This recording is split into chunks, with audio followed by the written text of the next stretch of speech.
Hello বন্ধুরা, welcome back to anime unlocked.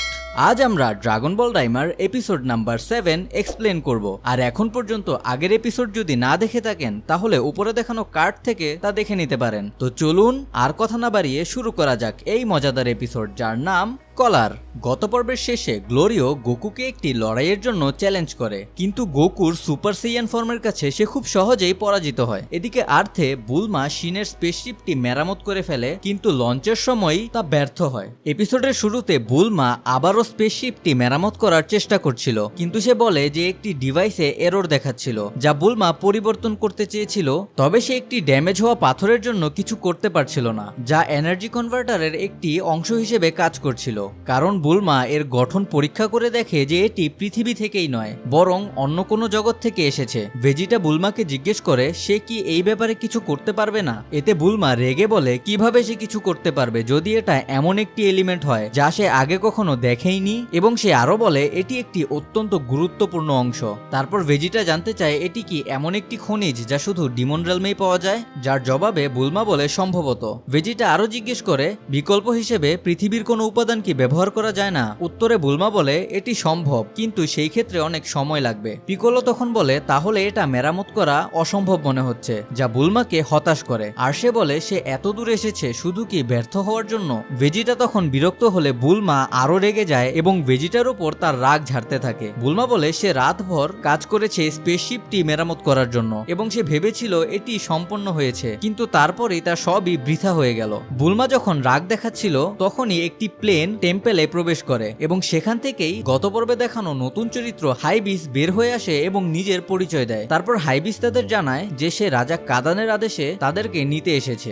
Demon রেলমে Goku কিছু একটা খাচ্ছিল, যা পাঞ্জি মানপুকু ডাম্পলিং হিসেবে বর্ণনা করে। এটি একটি ইমার্জেন্সি রেশন ছিল যা কেউ তাড়াহুড়োয় থাকলে খাওয়া হয়, এবং একটি ডাম্পলিং 2টি পূর্ণ খাবারের সমান। আর গোকু এখানে 2টি ডাম্পলিংই খেয়ে ফেলে এবং তার পেট তৎক্ষণাৎ ফুলে যায়। পাঞ্জি গোকুকে মনে করিয়ে দেয় যে একটি ডাম্পলিং কিন্তু 2টি খাবারের সমান। গোকু বলে সে হয়তো সঠিক, কারণ গোকুর পেট ভরে যাচ্ছে। গোকুর শিশু স্বভাব দেখে পাঞ্জি বলে সে বিশ্বাস করতে পারছে না যে গোকু একজন প্রাপ্তবয়স্ক, এবং সে জানতে চায় গোকু কিভাবে তার সন্তানদের বড় করেছে। গোকু উত্তর দেয় যে সে আসলে তেমন ভাবে জড়িত ছিলই না। এদিকে স্পেসে হাইবিস, বুলমা, ভেজিটা আর পিকোলো একসাথে ডিমন রেলমের উদ্দেশ্যে রওনা দিয়েছে। বুলমা জিজ্ঞেস করে যে তাদের সাথে কিবিতো আসেনি কেন। পিকোলো বলে যে কিবিতো টেম্পেলের খেয়াল রাখছে, তাছাড়া হাইবিস তাদের গাইডের কাজ করবে। হাইবিস তার নেভিগেটর ব্যবহার করলে বুলমা তাকে জিজ্ঞেস করে সে কি করছে। হাইবিস বলে সে তাড়াতাড়ি যাওয়ার রাস্তা খুঁজছে। বুলমা হাইবিসের ডিভাইসটির প্রশংসা করলে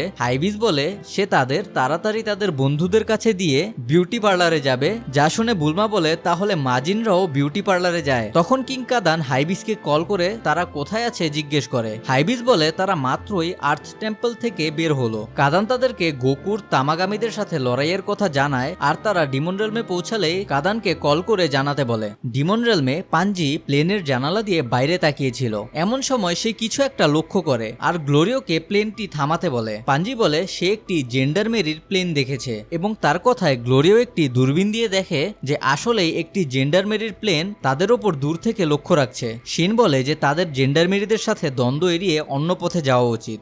গ্লোরিও সম্মতি প্রকাশ করে এবং সে যখন প্লেনটি ঘোরায় তখনই আরো একটি জেন্ডারমেরির প্লেন তাদের সামনে এসে পড়ে এবং 2টি প্লেনই তাদের ঘিরে ফেলে। তারা গ্লোরিওদের বলে তারা যেন জেন্ডারমেরিদের সাথে আসে, আর হুমকি দেয় যে পালানোর চেষ্টা করলে তাদের প্লেনটি গুলি করে ধ্বংস করে দেওয়া হবে। শিন পরামর্শ দেয় যে তাদের জেন্ডারমেরিদের কথা অনুযায়ী চলা উচিত, কারণ তাদের প্লেন ধ্বংস হয়ে গেলে সেটা তাদের জন্য অনেক বেশি বিপজ্জনক হবে। যখন তারা জেন্ডারমেরির সাথে এগিয়ে যায়, গ্লোরিও ভাবতে থাকে কিভাবে জেন্ডারমেরিরা তাদের খুঁজে পেল। তখন পাঞ্জির মনে পড়ে যে গতকাল জেন্ডারমেরিরা তাদের যখন জিজ্ঞাসাবাদ করছিল তখন একজন জেন্ডারমেরি পাঞ্জির কলারটি স্ক্যান করে নিয়েছিল, যা ব্যবহার করে তারা পাঞ্জির লোকেশন সবসময় ট্র্যাক করছে। সে আরো বলে যে থার্ড ডিমন ওয়ার্ল্ডে নিয়ন্ত্রণহীন অনেক মাজিন রয়েছে এবং এ কারণে সবাইকে একটি কলার পরতে হয় যাতে জেন্ডারমেরি সহজেই তাদের ট্র্যাক করতে পারে। শিনের তখন মনে পড়ে যে যখন জেন্ডারমেরিরা শহরের লোকদের কাছ থেকে সোনার মুদ্রা সংগ্রহ করছিল তারা বলেছিল যে ম্যাজিক কলার ব্যবহার করে তারা যে কাউকেই খুঁজে বের করতে পারবে, তাই পালানোর কোনো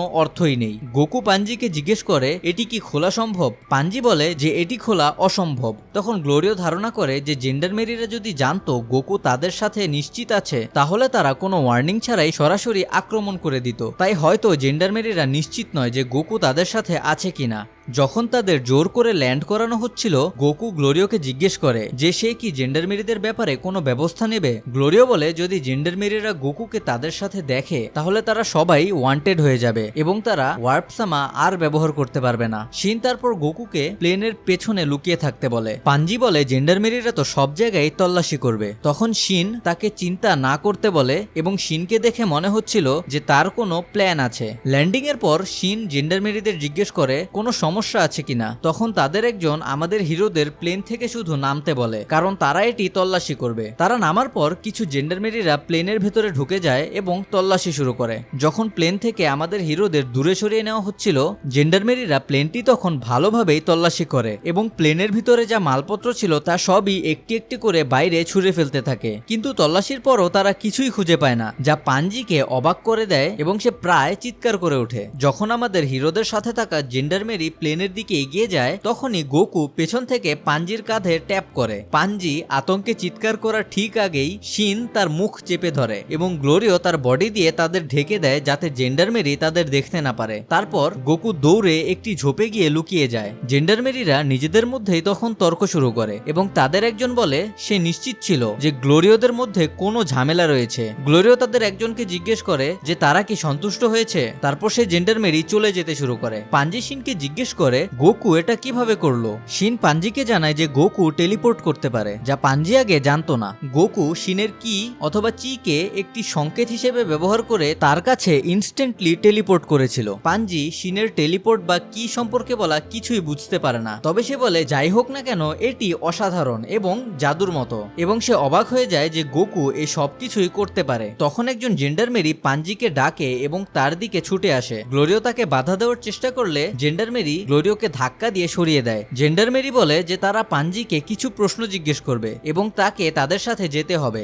গ্লোরিও পাঞ্জিকে রক্ষা করার চেষ্টা করে এবং বলে যে প্লেনে তো তারা কিছুই খুঁজে পায়নি, তাহলে কেন তারা তাকে নিয়ে যেতে চেষ্টা করছে। তখন জেন্ডারমেরি গ্লোরিওকে চুপ থাকতে বলে এবং জানায় যে তারা যখন স্বর্ণমুদ্রা সংগ্রহ করছিল তখন একটি বাচ্চা তাদের ওপর বোমা নিক্ষেপ করে, যার জন্য তারা পাঞ্জিকেই সন্দেহ করছে। শিন বলে এটা অসম্ভব, কারণ সে পুরো সময়ই তাদের সাথেই ছিল। তখন জেন্ডারমেরি পাঞ্জির হাত ধরে বলে যে সত্যি হোক বা মিথ্যা হোক, এমন এক ছোট মেয়েকে কিছু একটা প্রশ্ন করলেই সে চাপেই ভেঙে পড়বে। পাঞ্জি তখন রেগে গিয়ে জেন্ডারমেরির ওপর তার টেজার ব্যবহার করে এবং চিৎকার করে তার হাত ছেড়ে দিতে বলে। বাকি জেন্ডারমেরিরা যখন গ্লোরিও এবং শিনের দিকে ছুটে আসছে তখন শিন বলে যে তাদের এখনই জেন্ডারমেরিদের হারাতে হবে, আর গ্লোরিও এতে সহমত হয়। তারপর শিন দৌড়ে গিয়ে একজনকে সহজেই পরাস্ত করে। লড়াই শুরু হওয়ার পর একজন শিনকে লাঠি দিয়ে আঘাত করতে চেষ্টা করলে শিন তা খুব সহজেই এড়িয়ে যায় এবং লাফ দিয়ে তার ঘাড়ে কিক মারে। গ্লোরিও আরেকজনকে পরাস্ত করে আর অন্য একজন তাকে পেছন থেকে আঘাত করার চেষ্টা করলে গ্লোরিও নিচু হয়ে তার পাশে ঘুষি মেরে নিজের লাইটনিং এর শক্তি ব্যবহার করে এবং সেই জেন্ডারমেরিকে সে সাথে সাথেই অক্ষম করে দেয়। এরপর দুইটি প্লেন উড়ে যায় এবং আমাদের হিরোদের ওপর গুলি করা শুরু করে, যার ফলে গোকু ঝোপের ভেতর থেকে বাইরে ছিটকে যায়। তারা দৌড়ে আশ্রয় নিলে জেন্ডারমেরিরা তাদের প্লেনটিতে গুলি করে তাদের প্লেনটি ধ্বংস করে দেয়। তারপর গ্লোরিও তার লাইটনিং এর শক্তি ব্যবহার করে একটি প্লেনকে ধ্বংস করে এবং শিনও তার টেলিকিনেটিক ক্ষমতা ব্যবহার করে দ্বিতীয়টিও ধ্বংস করে। যখন বাকি জেন্ডারমেরিরা তৃতীয় প্লেনে পালানোর চেষ্টা করছিল, শিন গোকুকে ডাকে এবং গোকু তার এনার্জি বল দিয়ে তাদের প্লেনটিতে আঘাত করে এবং তারা দূরে ছিটকে পড়ে। তারপর পাঞ্জি একটি বক্স থেকে একটি ডিভাইস বের করে যা সে অচেতন জেন্ডারমেরিদের উপর ব্যবহার করে। গোকু জিজ্ঞেস করে যে তুমি কি করছো। তখন পাঞ্জি উত্তর দেয় তাদের কমিউনিকেটরগুলো নিষ্ক্রিয় করে দিচ্ছি যাতে তারা ব্যাকআপের জন্য কাউকে ডাকতে না পারে। জেন্ডারমেরিদের কমিউনিকেটর নিষ্ক্রিয় করার পর শিন বলে এখন আমরাও ওয়ান্টেড হয়ে গেলাম। গোকু যা কোনো ব্যাপারই মনে করে না। পাঞ্জি আবারও তাকে বাঁচানোর জন্য তাদের ধন্যবাদ জানায়। শিন বলে এটা নিয়ে ভেবো না। গ্লোরিও বলে আমাদের প্লেন ধ্বংস হয়ে যাওয়া একটি সমস্যা। তখন পাঞ্জি একটি জেন্ডারমেরির প্লেন দেখতে পায় যা অক্ষত অবস্থায় ছিল। সে দৌড়ে সেটির দিকে যায় আর প্রস্তাব দেয় যে এটি লেটেস্ট মডেল এবং তাদের এটি নিয়ে নেওয়া উচিত।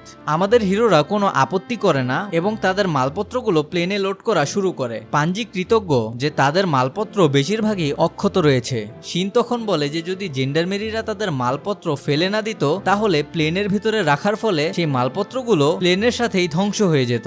সবাই প্লেনে ওঠার পর পাঞ্জি বাইরেই দাঁড়িয়ে থাকে। শিন জিজ্ঞেস করে তার কোনো সমস্যা হয়েছে কিনা। পাঞ্জি বলে যে সে জেন্ডারমেরিদের কমিউনিকেটর তো নিষ্ক্রিয় করেছে, কিন্তু তারা পাঞ্জির কলারটি স্ক্যান করে নিয়েছে, তাই সে যেখানেই যাক না কেন জেন্ডারমেরিরা তাকে সবসময় খুঁজে পাবে। শিন পাঞ্জিকে তার কলারটি দেখাতে বলে। পাঞ্জি কলারটি দেখালে শিন সেটি স্পর্শ করে বলে যে এই কলারটি সম্ভবত কাচিন টাইট দিয়ে তৈরি। আশা করি ঠিক বললাম। যাই হোক, তারা জিজ্ঞেস করলে শিন বলে এটি একটি ধাতু যা প্ল্যানেট কাইশিনে পাওয়া যায়, যেখানে গ্লিন্ডরা আগে বসবাস করত। পাঞ্জি বলে এটি ধ্বংস করা বা খোলা প্রায় অসম্ভব। শিন বলে যে তার কথা সঠিকই হতে পারে, কারণ এই কলারগুলো যে তৈরি করেছে এবং বিতরণ করেছে সে সম্ভবত তার বড় বোন আরিনসু, যা সে সম্ভবত কিং ডাবুরার শাসনামলে তৈরি করেছিল। পাঞ্জি ব্যাখ্যা করে যে থার্ড ডিমন ওয়ার্ল্ডে যখন একটি মাজিন জন্ম নেয় তখন তাকে সরকার ধরে নিয়ে যায় এবং এই কলারগুলো তাদের পরিয়ে দেয়, আর যদি কেউ সেই কলার পরতে অস্বীকার করে তাহলে তাদের হত্যা করা হয়। গ্লোরিও আবারও সন্দেহজনক আচরণ করে এবং প্লেনের ভেতরে চলে যায়। এদিকে পাঞ্জি বলতে থাকে যে এই কলারগুলো অদ্ভুত, কারণ মাজিনদের বয়স বাড়ার সাথে সাথেই কলারগুলো বড় হতে থাকে। শিন তারপর পাঞ্জিকে জিজ্ঞেস করে সে কি পাঞ্জির জন্য কলারটি খুলে দিবে। পাঞ্জি সারপ্রাইজড হয়ে জিজ্ঞেস করে তুমি কি সত্যিই পারবে। শিন বলে সে মনে করে সে পারবে, কারণ সে নিজেও তো একজন গ্লিন্ড। তারপর শিন তার কলারটি স্পর্শ করে এবং তার শক্তি ব্যবহার করে, যা সে বলে পান পাকা পান। যাই হোক, এতে কলারটি টুকরো টুকরো হয়ে ভেঙে যায় আর পাঞ্জি মুক্ত হয়। কলার থেকে মুক্ত হয়ে পাঞ্জি চমৎকার অনুভব করে এবং শিন বলে যে জেন্ডারমেরিরা আর তাকে ট্র্যাক করতে পারবে না। পাঞ্জি এটি বিশ্বাসই করতে পারছে না, কারণ কোনো জাদুই কলারগুলোর উপর কোনোভাবেই কাজ করেনি। তারপর সে শিনকে জিজ্ঞেস করে সে কি এমন কোনো মন্ত্র ব্যবহার করেছে যা শুধু গ্লিন্ডরাই ব্যবহার করতে পারে। শিন বলে যে কেউই এই মন্ত্রটি ব্যবহার করতে পারবে। পাঞ্জি বলে তাহলে এটি সবাইকে শেখানো উচিত এবং সে দৌড়ে প্লেনের দিকে চলে যায়। সে বলে শিন তুমি অসাধারণ, তোমার আসল নাম কি। এখান থেকে আমরা জানতে পারি যে শিনের আসল নাম শিন নয় বরং অন্য কিছু, আর এটি তার বাইরের বিশ্বের নাম এবং তার আসল গ্লিন্ড নাম হলো নাহারে। গোকু জিজ্ঞেস করে নাহারে কি তার আসল নাম। শিন বলে হ্যাঁ। এরপর গোকু বলে তাহলে সে এখন থেকে শিনকে নাহারে বলেই ডাকবে। শিন কিছু মনে করে না আর গোকু তাকে নাহারে বলে ডাকে। পরে গোকু বলে যে এটা ঠিক শোনাচ্ছে না আর আমি তোমাকে সুপ্রিম কাইসামা বলেই ডাকবো। এরপর তারা জেন্ডারমেরির প্লেনে চড়ে টেক অফ করে। গ্লোরিও জেন্ডারমেরির প্লেনটির প্রশংসা করতে থাকে, কারণ এটি সাধারণ প্লেনের থেকে দ্বিগুণ গতির ছিল এবং এতে ঝাঁকুনিও নেই। পাঞ্জি গোকুকে জিজ্ঞেস করে তারা কোথায় যাচ্ছে। গোকু বলে তারা এই ওয়ার্ল্ডের ড্রাগন বলের খোঁজে যাচ্ছে। পাঞ্জির তখন মনে পড়ে যে গোকু আগেই বলেছিল সে তামাগামির সঙ্গে লড়াই করবে। গ্লোরিওর তখন খেয়াল হয় যে এই প্লেনের জন্য একটি ভিন্ন পিন নম্বর প্রয়োজন এবং ড্রাগন বল পেলেও তারা ওয়ার্পসামা ব্যবহার করতে পারবে না। পাঞ্জি তখন বলে এটি তার ওপর ছেড়ে দিতে। এরপর সে পেরাল নামে একজনকে ফোন করে এবং তাকে জেন্ডারমেরির প্লেনের পিন নম্বর হ্যাক করতে বলে, যেটাতে তারা আছে। পেরাল রাজি হয় আর পাঞ্জি তাকে প্লেনের নাম্বার এবং প্রয়োজনীয় তথ্য দেয়। পেরাল প্লেনটি হ্যাক করে এবং পাঞ্জিকে পিন নম্বরটি দেয় যা ছিল 1022। পেরাল তখন পাঞ্জিকে জানায় যে হাইবিসের কাছ থেকে খবর এসেছে যে সে গোকুর বন্ধুদের নিয়ে থার্ড ডিমন ওয়ার্ল্ডে চলে এসেছে। পাঞ্জি গোকুকে জিজ্ঞেস করে তারা কি তাদের জন্য অপেক্ষা করবে।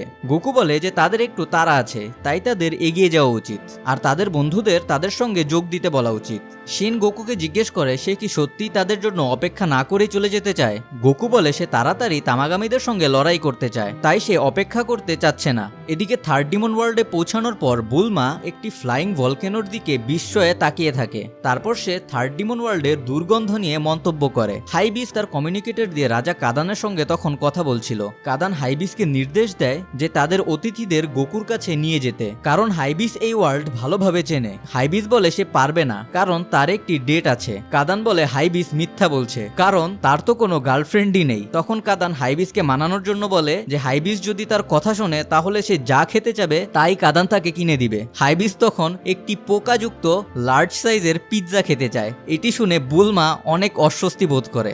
শহরের কাছাকাছি পৌঁছে গ্লোরিও গোকুকে জিজ্ঞেস করে তারা কি সরাসরি তামাগামীদের কাছেই যাবে। গোকু বলে অবশ্যই। প্লেন থেকে নামার পর তারা বিশাল তামাগামীকে দেখে, যার হাতে একটি দৈত্যাকৃতির হাতুড়ি এবং বুকে ড্রাগন বলটি ছিল।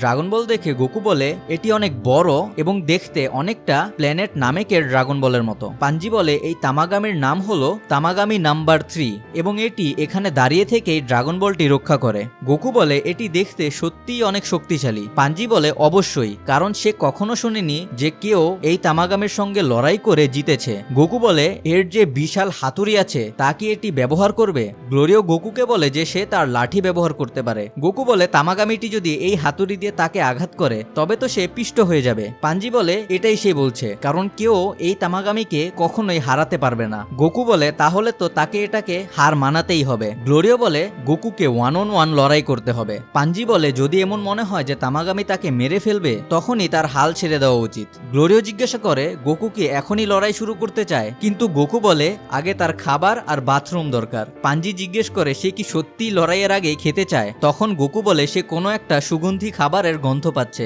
যার জন্য সে মনোযোগ দিতে পারছে না। খাওয়ার সময় ওয়েটার তাদের জিজ্ঞেস করে তারা একটি জেন্ডারমেরির প্লেনে এসেছে, কিন্তু তাদের দেখতে জেন্ডারমেরিদের মতো দেখাচ্ছে না। পাঞ্জি বলে তারা প্লেনটি ছিনিয়ে এনেছে। ওয়েটার তাদের প্রশংসা করে। তখন শিন জিজ্ঞেস করে সম্প্রতি কি কেউ তামাগামিকে চ্যালেঞ্জ করেছিল। ওয়েটার বলে প্রায় 20 বছর আগে এক ব্যক্তি যার কাছে একটি বড় বন্দুক ছিল সে চেষ্টা করেছিল, কিন্তু সে তামাগামির সাথে লড়াই করতে করতেই মারা যায়, কারণ সে হাল ছাড়েনি। গোকু জিজ্ঞেস করে কেউ কিভাবে তামাগামির সঙ্গে লড়াই শুরু করতে পারবে। ওয়েটার বলে তামাগামিকে চ্যালেঞ্জ জানালেই সে লড়াই করতে রাজি হয়ে যাবে। এরপর গোকু বাথরুমে চলে যায়। গোকু বাথরুম থেকে আসার পর গ্লোরিও তাকে একটি রিভাইভ বাগ খেয়ে নিতে বলে, কিন্তু গোকু বলে যে তারা যে ডাম্পলিং গুলো খেয়েছে তাই গোকুর জন্য যথেষ্ট। তখন পাঞ্জি গোকুকে লড়াই করতে না করে, কারণ ডাবুরা যখন সুপ্রিম কিং ছিল তখন সেও এই তামাগামিকে হারাতে পারেনি। গোকু এটি শুনে আরো বেশি এক্সাইটেড হয়ে যায়। পাঞ্জি শিনকে জিজ্ঞেস করে গোকু এই বিষয়ে এত উৎসাহী কেন। শিন বলে গোকু এরকমই। তারপর গোকু তামাগামিটির দিকে বাড়ে এবং বাকিদের পেছনে থাকতে বলে। গোকু যখন তার কাছে পৌঁছায় তামাগামি এত জোরে চিৎকার করে যে পুরো টাউন কেঁপে ওঠে। গোকু তাকে বলে যে এত জোরে চিৎকার করো না। তারপর তামাগামি নিজের পরিচয় দিয়ে গোকুকে জিজ্ঞেস করে সে কি ড্রাগন বল চায়। গোকু হ্যাঁ বলে। তখনই তামাগামি বলে তাহলে আমার সাথে তোমার লড়াই করতে হবে। এরপর দুইজনই লড়াইয়ের জন্য প্রস্তুত হয়ে যায়। আর এই ক্লিফ হ্যাঙ্গারেই এপিসোড নাম্বার 7 শেষ হয়ে যায়। এখন প্রশ্ন হলো গোকু কি তামাগামিটির সাথে লড়াই করে জিততে পারবে, নাকি সে তামাগামির হাতুড়ির বাড়িতে পিষ্ট হবে। মিস না করতে চাইলে আমাদের চ্যানেল অ্যানিমে আনলকডকে সাবস্ক্রাইব করুন, বেল আইকন প্রেস করে আমাদের পাশেই থাকুন। আর ভিডিওটি ভালো লাগলে অবশ্যই লাইক, কমেন্ট আর শেয়ার করতে ভুলবেন না, এটি আমাদের অনেক হেল্প করবে। আর অন্য কোন অ্যানিমের এক্সপ্লেনেশন দেখতে চান তা কমেন্টে অবশ্যই জানাবেন। তো আজ এই পর্যন্তই, দেখা হচ্ছে পরের ভিডিওতে।